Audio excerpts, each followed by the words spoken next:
Welcome to the Human Conversation podcast with Jules White, the real dragon slayer, author and entrepreneur sales coach. Tune in weekly for human conversation about business and sales. Enjoy business expert interviews, educational episodes, and virtual cuppers with entrepreneur business owners. So grab yourself a cuppa and enjoy. Here is your host, Jules White. So welcome to the Human Conversation. And I have got an amazing young man with me today. And I've never met this guy because he's all the way over in New York. I think that's right where you are, Jordan. That's right. We haven't met yet, but hopefully soon. Yeah. Oh, gosh. I'm coming to New York. That's the whole idea, I see. Yes. So I'm going to read you a little bit of a bio about who Jordan is because he sent me a couple of sentences. So I'm just going to read that out. I hope I do that beautifully for him. So Jordan is a Northwestern and Kellogg School of Management graduate, a two-time startup founder, a TEDx speaker, and a #1 best-selling author. His upcoming book, The Journey to Cloud 9, provides a new approach to the personal development world by using fictional storytelling to reveal some of life's most meaningful principles. Jordan has been asking hundreds of people around the world how they live their lives on Cloud 9, and he cannot wait to share this with all of you. That's right. Oh, that just sounds so exciting. Right. So and it sounds even better when you say it too. Oh, well, you know. I'm glad you read it. So the thing about the Human Conversation, our regular listeners know that none of this is prepared. None of this is scripted. We literally have a human conversation. And Jordan and I have never chatted, so I don't know anything about him. Obviously, now we know a bit about him from his bio. I want to ask you something first of all.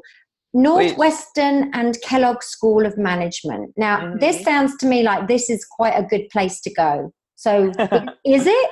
Yeah, so Northwestern University was my undergraduate degree, and that's in Chicago, and it's a very good school. And then the Kellogg School of Management was my master's in management studies, and that's Northwestern's business school. So that was the one-year program I did after Northwestern, and that is a very prestigious business school in the States here. Amazing. So you see, I said before we came on air and started recording, I said to Jordan, you've got to be very young because obviously everybody looks young to me now. But I said, you've got to be about mid-20s, and I am spot on. He's not going to mind me sharing that. Okay. But here's the thing for me, to have done all the things that you have already done at that age, I find very, very inspiring. I want to ask you, what did you always want to be? Yes, I love this question because I think we can have a nice conversation about it as well, because it really has to do with my mindset, and it's a big reason why, and thank you for saying that I've accomplished so much to this point. It's a reason why I have gotten all of this done in such a seemingly short amount of time. And I want to preface this by saying that to me, I'm so grateful and I'm so thrilled with what I have done thus far, but it's only the very beginning. So it doesn't feel like I've done exactly what I want to get done. It just, it feels like just, 24% of my life. Right. And that's how old I am. So that's why I said it. But anyway, what I always wanted to be when I grew up was a professional soccer player. Oh, wow. I played goalie my whole life, and Jules, for so long I was a kid who I was just going through the motions, and I never thought the way that I do now. This really only started about 2 years ago, having this mindset and wanting to make this kind of impact on the world. And I think it was somewhere buried in the back of my mind. I know it was because I've had little hints, and I've had to pick up the breadcrumbs as I talk to people and have these kinds of conversations about my life story. But I wanted to be a professional soccer player, and that's really all I thought about for a long time when I was growing up, even as I got to college, right? And then I had to make the shift when I realized that dream unfortunately wasn't going to come to fruition. But I want to get your take on this too, because this is so important to me. And do you know what a multipotentialite is?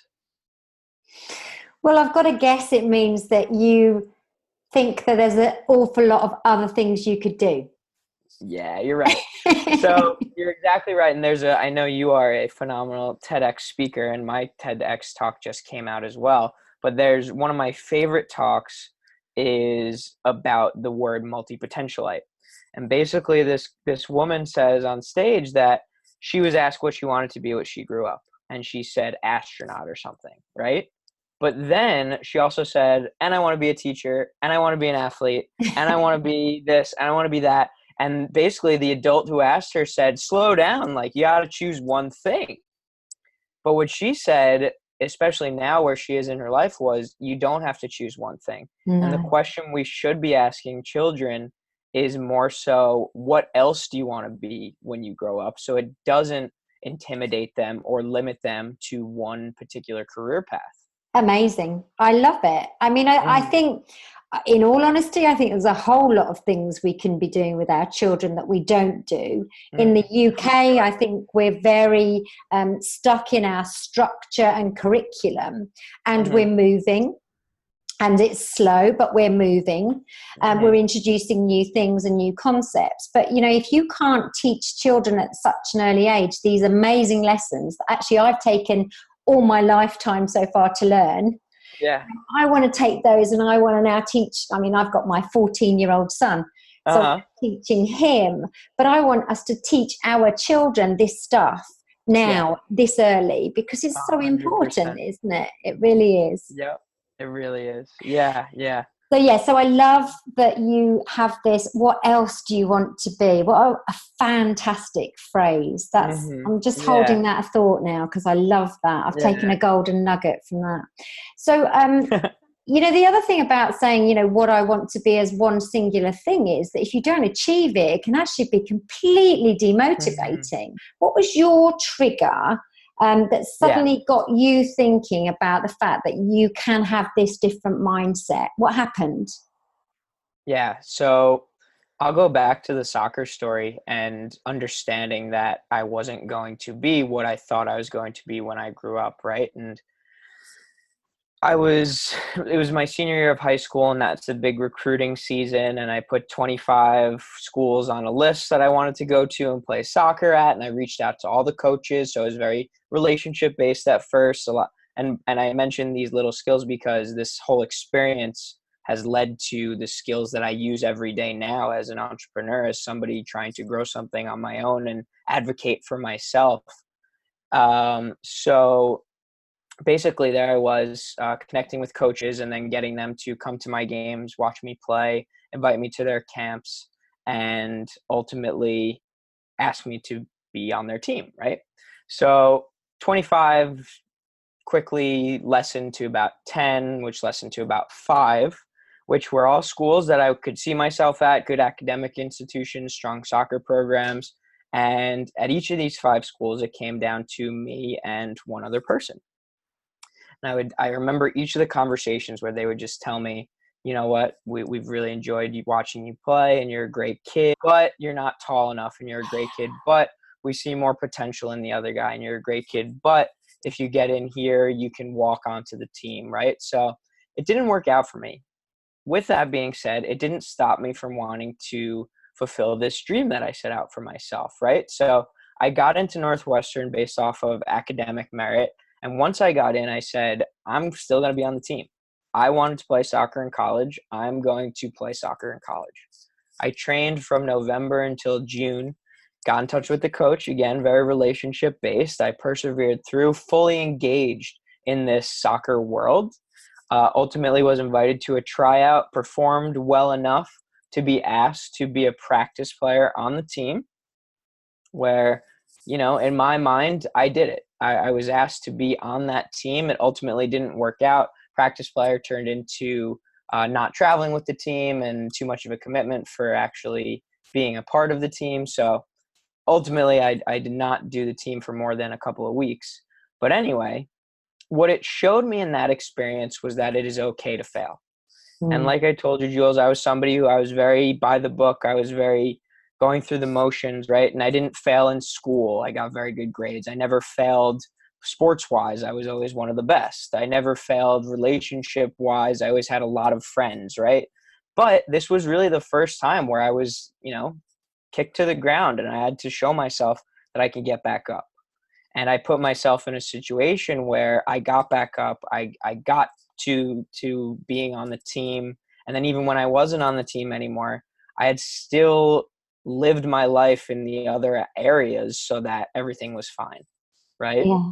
Yeah. So that's what I learned from this soccer moment of, okay, here I am, and I don't have to live according to my plan right now. I can live according to another one. And then I can try this world, and then I did, and I can try that world, and I would. And experiencing all of these different things has shown me not only what I want to do, but what I don't want to do. I speak to so many people who always know what they don't want, but very rarely do they know what they do want. So it's really quite interesting, isn't it? Yeah. So you've obviously not gone down the soccer route for the reasons you've just explained. So then what was the next plan then? Yeah. So the other things then, again, it was very based off of societal expectations and what a 20-year-old guy in college who gets pretty good grades should be doing, right? And I was in a fraternity, so my fraternity brothers would tell me, oh, like, you study economics and then you'll get a job in finance and you'll have a good life and a stable income, right? So that's what I did. I got an internship in investment banking and did that for a summer. And I did a good job of realizing that wasn't for me. So they said, oh, it's fine. Go do consulting, same kind of lifestyle. So I did consulting. I liked that a little bit more, but I still knew it wasn't exactly for me. And this was another internship. And there I was in my senior year having to basically pick my career, and I wasn't ready. So again, back to the books. I got a master's degree in management studies. And this is the year when things really started to come together, right? So I'll be honest with you, like the program was challenging, but I had a lot of free time in that 1 year. So I started to dip my feet into the startup world, and I was in Chicago. So there are a lot of startup companies, and I was trying to add value where I could. I was listening to a lot of personal growth and development and self-help podcasts at that time. So I was just, asking them if I could help out for free. So as I was doing that, I created my own startup company, and then every one of these experiences was in the food and beverage world. So I said, okay, maybe this is my passion, and I'm going to go into it right away. I'm going to deviate from the norm, do what my friends are not doing, and really just take a job because I am interested in doing it, not take a job because of the salary or the prestige or anything like that. Yeah. So I ended up taking this management and leadership position at a big restaurant group in the United States. And again, I fell back to like societal expectations, because even though I didn't want to, I look back in retrospect and realize that I picked that job because of the stability, the prestige that came with it. It was considered the Goldman Sachs of the restaurant world. And I think I was attracted to that at the time because other people were trying to get these great jobs. And in my mind, I said, the fact that I'm not going into banking is enough. Right? The fact that I'm going into the restaurant world is I'm listening to that voice in the back of my mind, right? It's different. Yeah, it's different. But ultimately it wasn't different enough. It was actually exactly the same. It was very traditional. It was very by the book. I felt extremely robotic, and I'm a person who I want to be innovative and creative and have it be very human based, and it was not. So that's when I left that world and had to figure out what was next. And that's when I wrote the first book. So let me just say to you, I want to ask you a question. What makes some people sit in those jobs that you recognize as not being the right job for you? Yeah. And people sit in jobs like that and they feel like that, but they still stay and sit in those jobs. Yeah. What makes someone do that as opposed to someone like you who says, no, it's still not right. No, it's still not right. And you're chasing the dream, really, I guess, as to what it is you really, really want to do. What makes that person so different? Yeah, and I would love to get your thoughts too. But for me, it's two pretty simple answers. One, first and foremost, would be support network. So the fact that I had people around me who were willing to say, you know what, you have to do what's best for you. The fact that my parents were willing to help me out at that time and say, you're not going to be homeless, you're not going to be starving, like you can do this as long as you have a logical plan and you're actively trying to figure out what's next. You're not being lazy, you're not just trying to take the easy way out, right? So support was huge in that moment. And then the second thing, though, which is more based on me, is that I fear the what if so much more than I actually fear the what. So in that moment, what was scaring me so much was the voice in the back of my head saying, what if you would have quit your job and wrote a book? Like, what if you would have started your own company? What if you would have left, right? And that is so much scarier for me to think 5-10 years down the road and think that that thought is still in the back of my mind than it actually is for me to just quit my job and go ahead and do the next thing, right? And it's about that mindset of being comfortable with change and shift and transition. That's really an interesting answer for me, because you had that stability and the support in order to then sort of take that jump and risk and leap, didn't you? Yeah. What would you have done if you hadn't have got the support and the knowledge that you wouldn't be homeless or you wouldn't have to go and get another job, whatever? What would you have done then? It's a great question, and I'll answer again in two ways.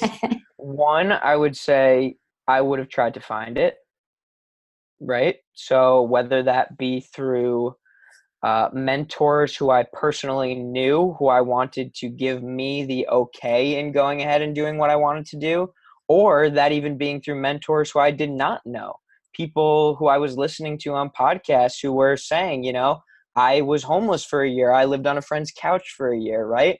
I would have found that support system and that validation that I could have made the decision that I was going to make.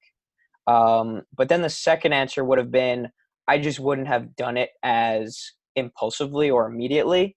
I would have figured out a much better plan of action, a different way to make money in that moment, a different lifestyle. I always tell this to my parents. I always say, if you really need me to do something, I will go and do it. But the fact that I have your support means that I can, feel comfortable pursuing what I currently am.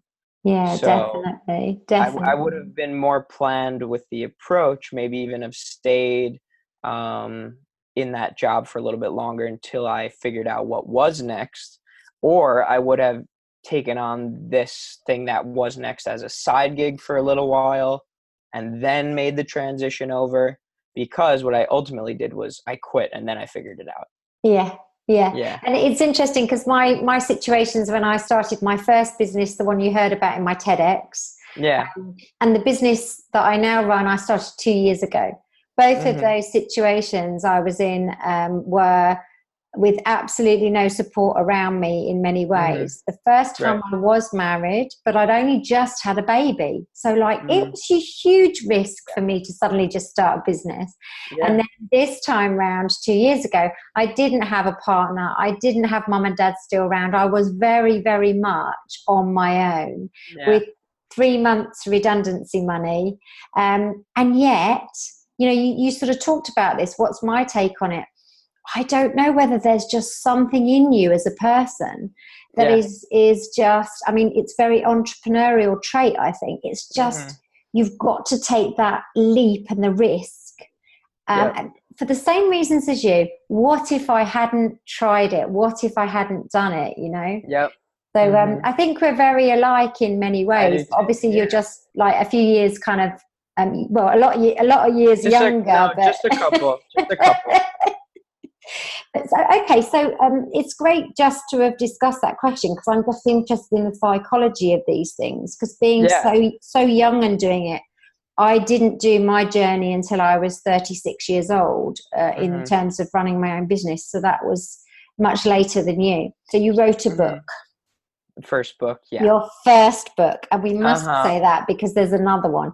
But what was your first book about? So it was called Getting Comfy, Your Morning Guide to Daily Happiness. And Comfy is a 5-step morning routine to help you overcome stress and anxiety. And what the book really was a response to, I knew that the restaurant world was hectic and chaotic and intense, and it wasn't for me. But I still came into work with a smile every day. I was positive. I had a lot of energy. I was doing a fine job. Whereas a lot of the people in that industry go home with tears running down their face, right? So I wanted to share with others why I was able to have this kind of mindset, and I totally attributed that to my morning routine. Okay, so this guy wrote a book in like 2010 called The Miracle Morning, and since then he's sold like 2 million copies of it, and he's got this routine called the Savers model. It stands for silence, affirmations, visualization, exercise, reading, and scribing. So what I do in my world, in my life, is I listen to other people's advice, I implement it, and then I adjust. I adjust so that it's best for me, right? Yeah. So I tried the Savers technique, and I said, oh, I love this part, but I'm not really an affirmations guy. I don't need to do that every single day. And Yeah. I like to read, but I don't like to read in the morning. It makes me tired rather than energizes me, right? So I picked and I chose what I wanted within my morning routine, and I optimized it for me. And that's the kind of book I wrote. So Comfy, which stands for calm, openness, movement, funny, and you. Love Those, it. those five those 5 words in the acronym are buckets, and they provide recommendations rather than demands, so that you pick up a comfy routine and we're doing different things. Your calm could be meditation, and my calm could be 5 minutes of deep breathing, and your openness could be journaling, and mine could be texting my mom, and your movement could be a run, and mine could be a weightlifting session, and funny could be a video, and yours could be telling a joke to a friend, right? And then finally, that you is about something that you want to do rather than have to do as you approach the rest of your day. So there's a million different things that we could do, but it's really like exploring our curiosity. So mine could be dancing and yours could be singing, right? And it just gives Yeah. us this, we're focusing on the same comfy principles, but ultimately we've created our own morning routine from it. Yeah, this is great. It's great stuff, really great stuff. And obviously, Yeah. I always talk about, oh, we are unique. Every one of us is unique. And of course, Mm-hmm. this just seals that beautifully, doesn't it? I Yeah, it really should all like what be you've based done. on you. Yeah, it should be based on the person. They're being in this self-help world for all of the last year and a half. A lot of the pushback I get from my friends, from those fraternity brothers who are in traditional jobs, quote unquote, is I don't like self-help. I don't like anybody telling me what to do. Right? So even with that first book, I didn't want to tell anyone what to do. I No. wanted to recommendations and have a guide, right? And that Yeah. has definitely followed into the second book, which is not even a guide. It's a fictional story where people can see based on the story what they can or do not want to put into their lives, or what they do or want to put into their lives. So what's this? Tell us about the second book then, as you've introduced it into the conversation. Second book had a really cool story where I was driving in an Uber, and the Uber driver and I passed this boat called Cloud9. And I asked the Uber driver what Cloud9 meant to him, and he just started reeling off these euphoric life moments that he had where he felt like he was on Cloud9. And those were like when he had a baby, when he got married, when he moved to America, when he had a big career accomplishment. He talked about his childhood and like some key moments there. And I said, wow, this has momentum behind it. I can create something out of this. And I outlined a fictional concept for some guy's journey to Cloud9. And I wrote the first draft in like 4.5 weeks after that.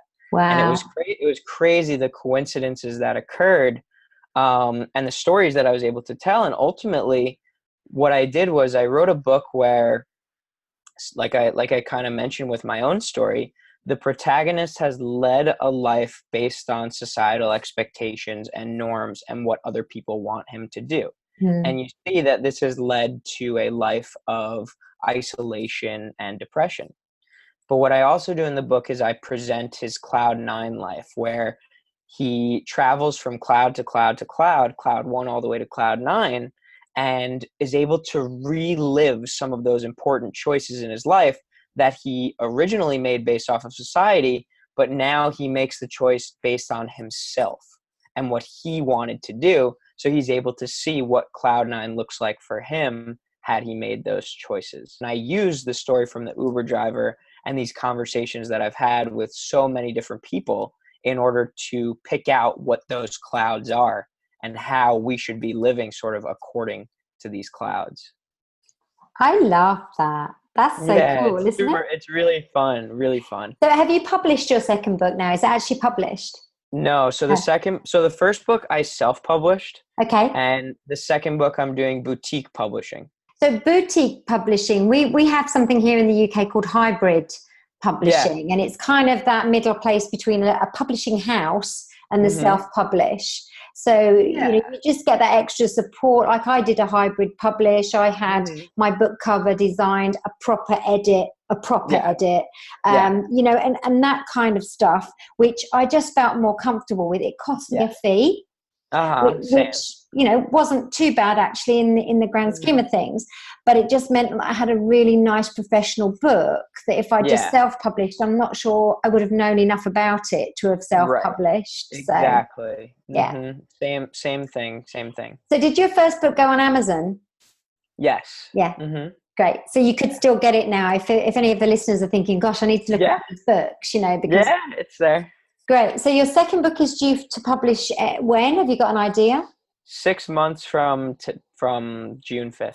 Oh, okay. Around. It's still 6 months out, but I think the Cloud9 concept I want so many people to know about, because it's a way to start living this optimal interpretation of your life now. Yeah, so I kind of want to talk about this now, because I think this Cloud9 element, what would you call it? A methodology, or would you call it, what do you call it? Yeah, philosophy and methodology. All those words. Yeah. So Cloud9 is what you have on your LinkedIn profile. So is this your business as such? Yes. Yeah. And tell us about what you do then with Cloud9. What happens? So Cloud9 Living is the overall business incorporates the book, speaking, and coaching.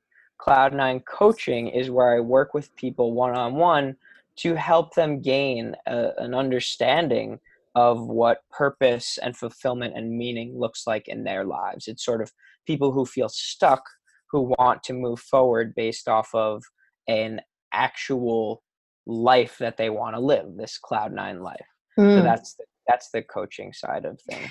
Okay, so there's a lot of coaches out there. Okay, so I'm just going to challenge you a little bit, because I think you're very up for this.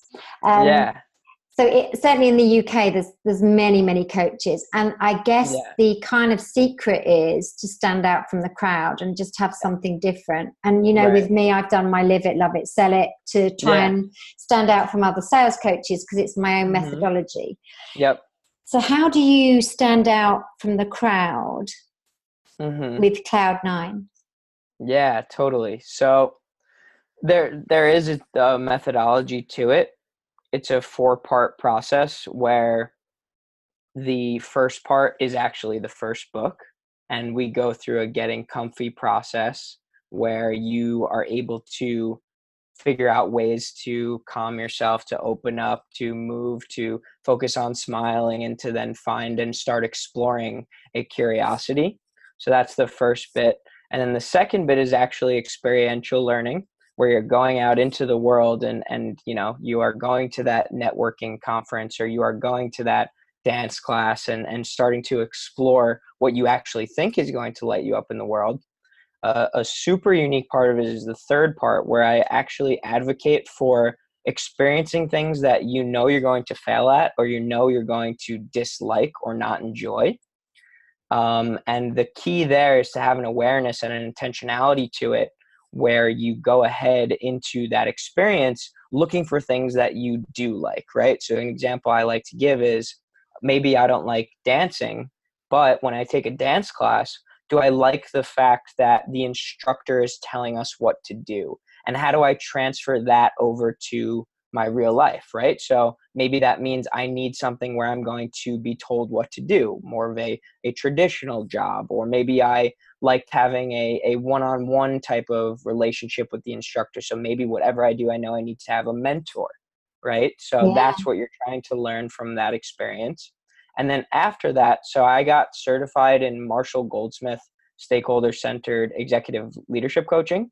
Okay. And basically what I do in the next piece is, so often when we're trying to explore what lights us up in the world and what we're good at and what we should ultimately pursue, the answer is right in front of our nose, but we don't realize it because we think it's innate within us, right? And sometimes it takes asking a friend, a family member, a colleague, a mentor, exactly what it is that we're great at, that they see us doing in the future, talking about our greatest accomplishments, our greatest strengths, in order for us to realize it ourselves, right? So it's using relationships and connections to get to that spot of where you want to be. And then once you've got those things, that's when you try and decide what's next. So Yeah. it's a fun way to approach the situation. And honestly, for me, the coaching, I only do it with a few people at a time. And it's very difficult because I think ultimately finding purpose is this introspective process that can take years Yeah, I agree. to occur, right? So I agree. Yeah. I try to provide a framework and do this in a way that works best for each person. But at the end of the day, you know, it's the hardest thing there is. I'm so lucky to have found something that like truly lights me up, and it's tough to find for so many other people. I think it can change, you know, as you go Yeah, through life. That's the other thing yeah, about it. So sometimes you have mhm, got to just trust this is what I love and what I should be doing right now. But yeah, also that could change going forward somehow. You know, I've seen that in my career. right, You know, how you talk about having someone else help you because it's right in front of your mhm, nose. You know, I really liked that. yeah, I had two yeah, years ago when I started this business, I had a conversation with my old boss who I hadn't uh-huh, seen for maybe 5 years, but we were still in touch. And he used yeah, to manage me in Yellow Pages as a salesperson. And yeah, I said to him, I'm going to be a coach. And he said, that's mhm, great. What are you going to coach? yeah, I said, everything, uh-huh, anything, everybody. He said, really? Okay. And then he said to me, why aren't you coaching sales? And I said, well, I've done sales all my life. Why would I want to coach sales? He said, yep, because you're very good at sales, like this. yeah, You know, I came off that call, Jordan, and I reevaluated everything and realized that sales was exactly what I needed to be doing because I was so yep. passionate about it. So listen, I mean, you are such an exciting young man because Thank you. you've done so much already, but you have such depth to you, and I just adore talking to you. It's really Thank you. interesting and it's kind of eye-opening really to think about the ways you see things. I love the whole Cloud9 principle. I love the idea of the book. I'm ready to buy that when it's published for sure. Thank you. um just let's finish about talking about your TEDx talk, because again, you Yeah. know, so many Good. people have this as on their vision board for the future, Yeah. you know, and you're such a young man and you've got a TEDx talk, so tell me about Yeah. that. Yeah. So like a major theme of this human conversation has been is human conversation. Yeah. And the way that I got a TEDx talk was through a total human connection, but it wasn't a family friend. It wasn't a former colleague. It was a total stranger. But the way that I approached this person was what ultimately got me the TEDx talk. So I'll start with this. There's a book that just recently came out called The Third Door, right? And I think Okay. when you want to get a TED talk, you can think about the first or the second door, which is you're a speaker and you have a platform and you have a message to share or you have a story to tell, and you find a talk that you want to be at and you apply online, and boom, like you got it. You got that TED talk, right? That's not how it worked out for Yeah. me. I was very early on in where I am now. I'm still very early on in what I'm doing now, and I didn't have credibility. I hadn't been speaking that much. I had this one book that was doing okay, but I self-published it. It was nothing special. So I really had to find that third door. And this is how I did it, and this is how I think a lot of you can do it as well. So what I did was, there's a little bit of logistics to it, and I wanted to do a talk that was 3 to 5 hours from where I am in New York City. So that was the first filter modification on the TEDx website. So boom, maybe 20 talks came to me. And then the second filter was, I want this talk to be within the next 3 to 6 months, because that's when the TEDx organizers are probably booking their speakers, so that they're ready to go. They don't have to worry about speaker cancellations and that stuff. So I was thinking about them first, right? So then I had maybe 5 talks that I could apply for, or at least start to think about. And on the TEDx website, the organizer of each talk is listed. The name is listed. So once I had these 5 names, I went on to LinkedIn and I searched the name and I did a little research. I tried to see if we had any mutual connections, if we had any academic similarities, if we had any professional similarities. And for each person, I was marking down what we had in common, and I was crafting a message that kind of said, hey, I would love to connect with you. I noticed this, this, and this about you, and I've done this, this, and this, and I think we would both mutually benefit from being connected, right? So then I would connect, and then again, like, still no mention of TED Talk yet, and I would go from connection to adding value. And how can I add value to the person who I'm reaching out to? I don't know, maybe it was, can I promote a book that they've written, or can I help with a project that they're working on? Whatever it was, I don't even remember what it was.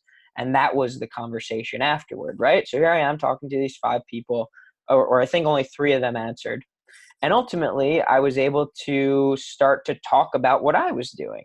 And I mentioned I was speaking about this book, and hey, by the way, I noticed you organize a TEDx event. One of my dreams is to be a TEDx speaker. So would you consider having me speak about these topics that align with your theme for your TEDx talk? That was the ask. And 2 of the people said, oh, like, we want to give everyone a fair chance. Head over to the website and apply. I applied. I didn't ultimately get those. But one person said, I would love to have you talk. I've enjoyed chatting with you. I think your message would resonate with our audience. So please come talk at TEDx Clinton Middle School. And that was the talk that I gave last month. That's now out. But you know what's really interesting? You've got 3 characters there, okay? So it's all about the people, I believe. Mm-hmm. So 2 of them were not necessarily connecting with you on the level that this third guy was, the third Mm-hmm. door. But she connected with you in a way that means that she didn't need you to fill an application form in. Isn't that one of the very best ways you can connect with somebody, when she's gone complete with a gut feel on that one, hasn't she? Yeah. Mm-hmm. I love Absolutely. that. I love that Absolutely. story. And the way I got my TEDx talk was because the TEDx curator for Brighton was at an event where I was speaking. And I never once asked him if I could do a TEDx talk. I bought my ticket to go and watch TEDx in Brighton for October. Yeah. And 7 days before I was going to watch TEDx Brighton, he messaged me and said, you've got 7 days notice. Would you like to speak? Because somebody's dropped out. Wow. I did not know that. So you made that talk in 7 days? Yeah. That's amazing. That's incredible. Wow. I love that. That's a third door for sure. It is, isn't it? Definitely a third door. So yeah, so it was definitely meant to be. It was, like I say, it was on my vision board, but not for, anywhere near that time that I did it. I was so blessed. How I really cool is was. that? Amazing. That's amazing. Yeah, serendipity at its best. So. Very serendipitous, yes. So Jordan, listen, I could talk to you forever, because I know I say that to a lot of my guests, but I seem to have some really awesome guests that are just great to chat to. So thank you for your time and for talking to me from New York. I will make sure that all the links that we discuss that you want put out will go below. And listeners, I really hope you've been interested in our conversation, because for me, I think it's highlighted an awful lot of positivity, an awful lot of things that you can start thinking about as listeners, and how you live your life, and how you can get up every day and be comfy, because how amazing is that in your own way? And I just think that it's just been a really great, feel-good, energetic chat. So thank you, Jordan, so much. Thank you, Jules. Thank you. If you are listening and you liked the conversation, you can like it, you can subscribe. We're on SoundCloud, we're on iTunes, we're on Spotify. And please leave your comments, because if you do, we'll answer them. Probably Jordan will as well as I will. So I absolutely will. But yeah, thanks again, Jordan. Lovely to talk to you. And thank you for listening, everybody, to The Human Conversation. We will be back next week with another awesome conversation. Thank you so much, and ta-da for now. You've just been listening to the Human Conversation podcast with Jules White. To find out more about the other work that Jules does, please visit her website, www.liveitloveitsellit.co.uk. And if you enjoyed the podcast, then please do leave a rating and review on the platform you use to enjoy her show. Thanks for listening, and see you next time.